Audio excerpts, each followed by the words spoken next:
This video is part 3 of the functional planning series about how to close open loops. Today we're covering what my planning routine is for my weekly, monthly, and annual reviews. Part 2 is linked down below in case you missed it. And if you haven't gotten your free inbox processing printable yet, I'm going to link the video where I gave that away down below. The weekly review is completed once a week. The monthly review is completed once a month. And the annual review is completed once a year. I complete my weekly review every Sunday, and I follow a series of steps to try to add what I need to do in order of their priority. Step 1 of my weekly review is to set up the scheduled and to-do sections. For this example, I've chosen to label the top header scheduled, the second header MITs, which are the most important tasks, or top 3 priority tasks for the day, and other tasks, which are lower priority tasks. Step 2 is to add your scheduled tasks. If you want, this can include fixed tasks like routines, work schedule, and recurring events. Here's an example of what it could look like if you add those in. I'm keeping mine on a separate reference sheet in my planner called Weekly Schedule, so I don't have to write out my schedule over and over again every week. Scheduled tasks also include events and appointments from the monthly calendar. I keep my scheduled tasks on my monthly calendar, so I'm going to reference that now. As I'm looking at my monthly calendar, I notice that the internet bill is due on Tuesday, payday is on Wednesday, Thanksgiving is on Thursday, and my husband has an RDO that Friday. So I write in those tasks in my weekly spread. Also, during step 2, I check my monthly list for scheduled tasks. This includes every week tasks and tasks with deadlines.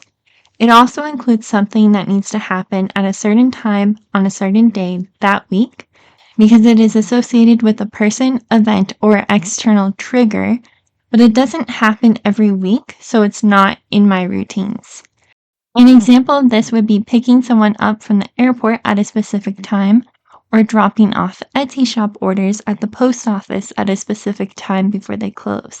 Every week tasks are tasks that I need to get done every week, either on a specific day that week, but they don't have to be done at a specific time, which is why they aren't on my weekly schedule.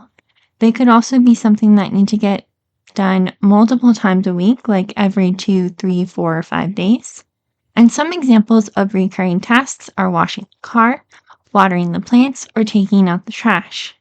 Then, for step 3, I migrate tasks from the previous week and transfer relevant tasks to future monthly lists, someday maybe lists, or delete them.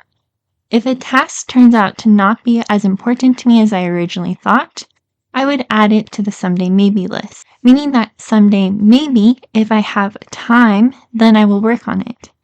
If it's no longer relevant, it gets deleted. If I don't have time this week but should in a future month, then it would get transferred to a future monthly list, depending on what the task is and when it makes sense to complete it. So now that we've added in our scheduled tasks, our every week tasks, I'm going to add in or process the previous week in the planner. For this example, we're going to say that I was trying to design the prayer journal kit pages 1 and 2, but I didn't have enough time, so I'm going to schedule that in to Monday and Tuesday, so it's getting migrated over. If there was a task that I wanted to kind of reevaluate, maybe it's no longer as important as I originally thought it was going to be, so I could maybe plan that into a future monthly list when I do have more time. The fact that I didn't have enough time this week might be an indication that I'm trying to overplan my week. Another option, if that task is seen to be pretty low priority, is to add it to your someday maybe list. This is the place where you capture tasks that you don't have time for right now, but someday maybe if you do in the future, you would like to work on them.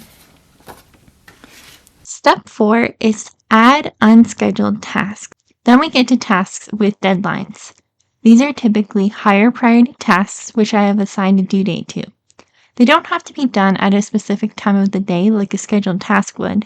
So we process the previous week in the planner, and then we now need to review our monthly list for the current month. So I'm going to pull out my monthly list pages, and for this example, since this week is the 24th through the 30th, we're saying that we have already completed the tasks that were due by then. And now we just have 3 remaining tasks to get done. This one is due on the 25th, this is due on the 26th, and this is due on the 28th. And we'll go ahead and schedule in taking the car in and canceling the Audible subscription, in addition to these other tasks, since it's the last week of the month, so everything needs to get done or it's going to have to get migrated to a future month. So I'm just going to work my way down, starting with the ones that have actual dates assigned to them. And it looks like on November 25th, I need to pack the game buttons in the car. We have take my car to Costco to get tires rotated. Since I'm working the rest of the week, it would make the most sense to take it in on Saturday. How do you know how many to schedule from your monthly list, though? I try to aim for approximately 1/4 of the tasks because there are usually about 4 weeks per month. If I find that I'm not able to get that many done each week and 1/4 is too many, that might actually mean that I'm over planning or overfilling my monthly list with too many tasks, and so I would need to redistribute those among future months. So I think a rule of thumb to try to make sure that you are planning in enough of your multi-step, single-step tasks into your current week is that if you kind of take 1/4 of these tasks and plan it in, that will help you to hopefully get to approximately all the tasks by the end of the month. Obviously, every task takes a different amount of time, so you have to keep that in consideration. And try to break it down into action steps as much as possible so that it's not a task that represents like multiple days of work. So that is our weekly review. For the monthly review, you take a look at any tasks remaining on your monthly list and delete tasks that you don't need to do anymore. Then you transfer any tasks you don't have time for to the someday maybe list. After that, you migrate any remaining tasks to the appropriate monthly list.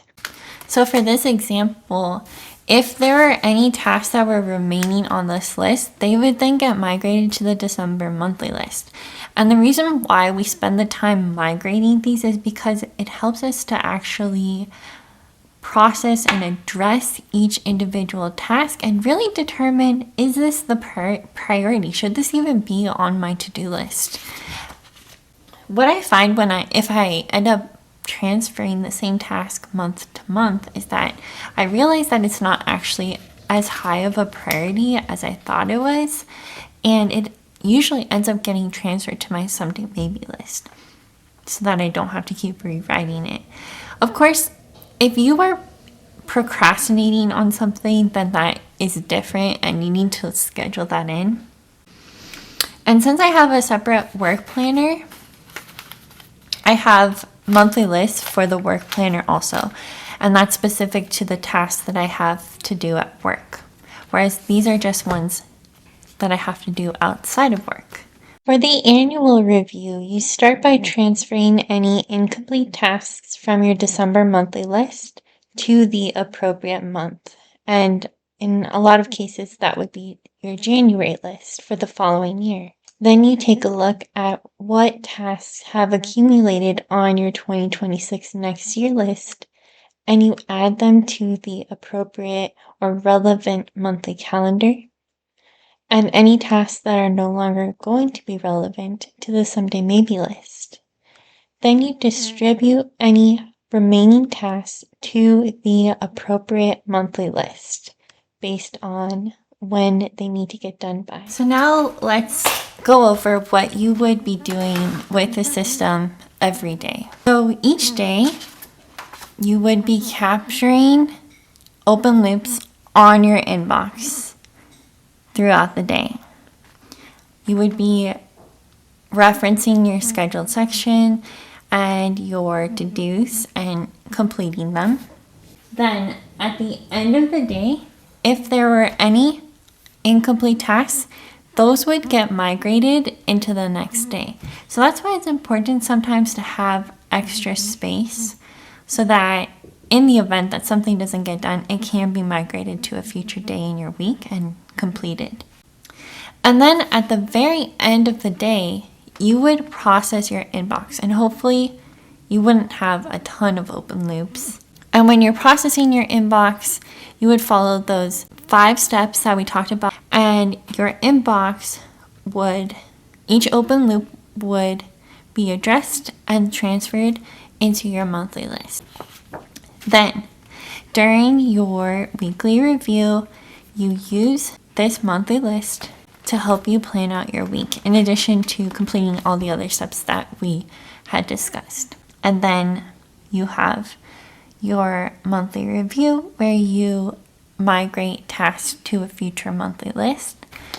Then at the very end of your year, you would reference any incomplete tasks from your December monthly list. Those get migrated into January of the next year. This is December 2025, so anything that it ends up being incomplete from this list will get transferred to January 2026's list. I will also be referencing the 2026 next year list. These are going to be moved into my 2026 home planner. And I'm going to go through and process my someday maybe list. And some of those things on my someday maybe list will actually get deleted because I'll realize that I don't actually need to do them. And anything that I want to stay on the someday maybe list can get transferred to the someday maybe list for 2026. For more functional planning ideas, check out this playlist next, and I'll see you next Saturday. Bye!